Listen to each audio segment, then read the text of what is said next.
கன்னியாகுமரியில் நடைபெறும் பலிகர்ம பூஜை. ஆடி, மகாலயம் மற்றும் தை அமாவாசை நாட்களில் முன்னோர்களுக்கு தர்ப்பணம் கொடுப்பதற்கு சிறப்பு வாய்ந்த இடங்களில் ஒன்றாக கன்னியாகுமரி விளங்குகிறது. நாட்டின் தென்கோடியில் அமைந்துள்ள கன்னியாகுமரி காசிக்கு நிகரான புண்ணியத்தலமாக விளங்குகிறது. இதனால் மறைந்த நமது முன்னோர்களுக்கு கன்னியாகுமரியில் தர்ப்பணம் கொடுப்பது சால சிறந்தது என்று பலரும் கருதுகின்றனர். அதற்கு காரணம் இங்கு முக்கடல்கள் சங்கமிப்பதுதான். இந்திய பெருங்கடல், வங்கக்கடல், அரபிக்கடல் ஆகிய 3 கடல்களும் இங்குதான் சங்கமிக்கிறது. முக்கடலும் சங்கமிக்கும் இடம் திரிவேணி சங்கமம் என்று அழைக்கப்படுகிறது.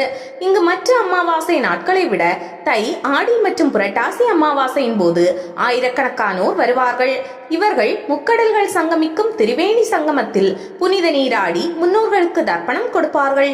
கன்னியாகுமரி திரிவேணி சங்கமத்தில் கோவில் கொடைவிழா, கும்பாபிஷேகம், வருஷாபிஷேகம் போன்றவற்றிற்கு இங்கிருந்து புனித நீர் எடுத்து செல்வது வழக்கமான நிகழ்வாக இருக்கிறது.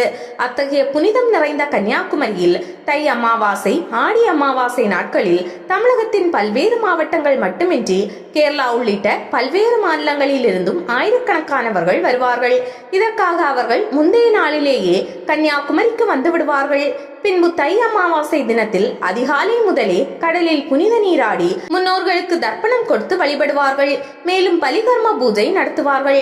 அமாவாசை நாளில் இங்கு தர்ப்பணம் கொடுக்க வருபவர்கள் கடலில் நீராடிவிட்டு ஈர துணியுடன் கடற்கரையில் உள்ள 16 கால் மண்டபத்தை சுற்றி இருக்கும் வேத விற்பன்னர்கள் மூலம் பலிகர்ம பூஜையில் ஈடுபடுவார்கள்.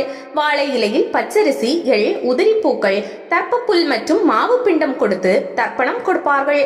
பின்னர் இலையுடன் சேர்த்து அவற்றை எடுத்துக்கொண்டு கடலில் சென்று பின்னோக்கி போட்டுவிட்டு கடலில் குளித்து கரையேறுவார்கள். கன்னியாகுமரியில் அதிகாலை 3 மணிக்கு தொடங்கும் தை அமாவாசை தர்ப்பண வழிபாடுகள் மதியம் வரை நடந்தபடி இருக்கும்.